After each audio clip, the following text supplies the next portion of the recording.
¿Cómo están, amigos del Podium MX? Qué gusto estar con ustedes. Se acabó ya el año para los Rayos del Necaxa 2019, que me parece ha sido bastante interesante, bastante productivo en cuanto a cosecha de números.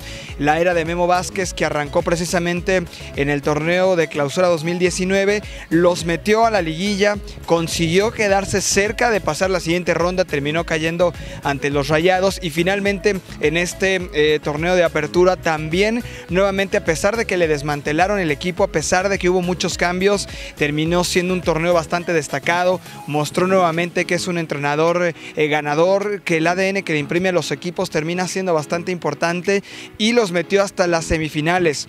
60 puntos en 2 torneos, algo que ha colaborado a que Necaxa se aleje totalmente de la zona de descenso, a que el proyecto de la familia Tinajero pueda concentrarse nuevamente en este ir y venir de jugadores. Y algo que me gustaría destacar es precisamente la mentalidad que le ha cambiado a este equipo de Aguascalientes.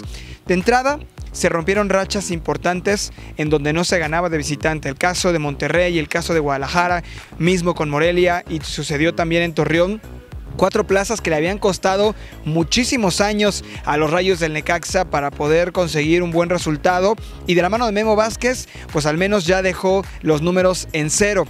También otra de las cosas a destacar es que logró sacar lo mejor de cada uno de los jugadores, armar un buen grupo. Por ahí había habido algunas complicaciones durante la gestión de Mario Hernández Lash, pero con la llegada de Santiago San Román terminó esto por limar asperezas y por permitir que hubiera un ambiente bastante sano al interior del plantel, al interior del grupo. La relación entre el cuerpo técnico y la directiva mejoró de manera sustancial, y por supuesto que esto provocó que los jugadores se sintieran más cómodos, que el mismo cuerpo técnico incluso se sentara a platicar de una posible renovación.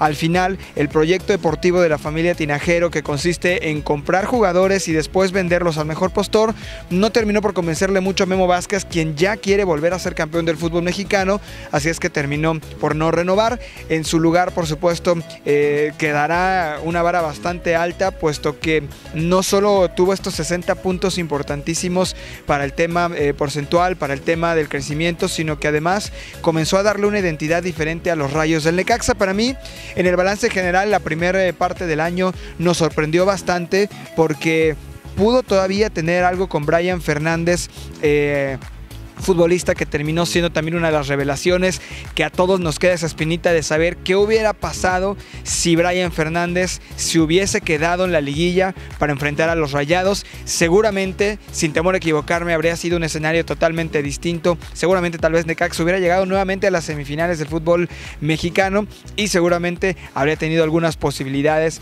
de poder llegar incluso a la gran final. Sin embargo, Memo supo capitalizar, insisto, el tema del diálogo con los jugadores. Tal vez será un entrenador que no salga en comerciales, que no dé muchas entrevistas, que frente a la cámara durante los partidos tal vez no transmita mucho, pero todos los jugadores hablan maravillas de su gestión al interior del plantel. Es alguien que se acerca, que les gusta dialogar, que le gusta mostrarle el mensaje de lo que espera justamente de cada uno de ellos en el campo, y con esto pues bueno, sacar lo mejor de cada uno de sus elementos. Tuvo en sus manos a un futbolista como el Chicote Calderón, que llegó con pocos partidos en la primera división y se fue siendo seleccionado nacional y uno de las bombas al conjunto del Guadalajara.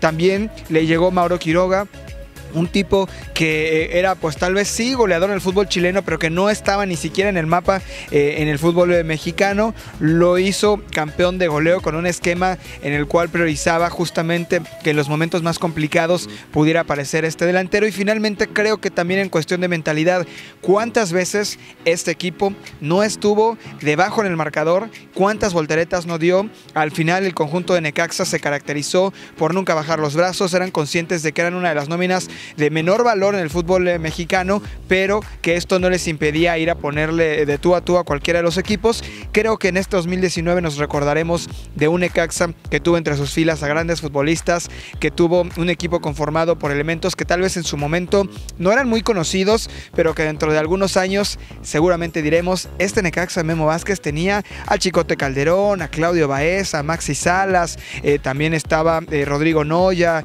Felipe Gallegos, Angulo, Angulo, el propio Quiroga, futbolistas de esa talla que estarán seguramente dentro de poco reforzando a muchos de los equipos del fútbol mexicano. Si pudiéramos poner una calificación, por supuesto que un 10 sería aquel equipo que hubiera llegado a ser campeón al menos en alguno de los dos torneos. Un 9 para mí sería quien se haya quedado en la orillita, haya llegado a alguna de las dos finales, y un 8 para mí sería alguno de los que se hayan metido entre los primeros 4 lugares, caso que consiguió Necaxa en un torneo y en el siguiente estuvo muy cerca de hacerlo. Así es que como gestión creo que estos Rayos del Necaxa, al menos de la mano de Memo Vázquez, tienen un 8, y en cuanto a la directiva me parece que a lo largo de este torneo pudimos estar comprobando que el proceso de arraigo va por muy buen camino. Hoy tú vas a las escuelas de Aguascalientes en las giras que tiene el equipo y te encuentras con niños que ya van con las playeras, que ya conocen a los jugadores, que han al menos estado una vez en el Estadio Victoria o que han visitado la casa club del equipo, y todo esto seguramente será un proceso que dentro de algunos años podría equipararse al Necaxa de los 90s, salvo la parte de los títulos. Cuando el Necaxa comience verdaderamente a pelear por títulos, pues lo demás creo que ya tiene bastante avanzada con esta base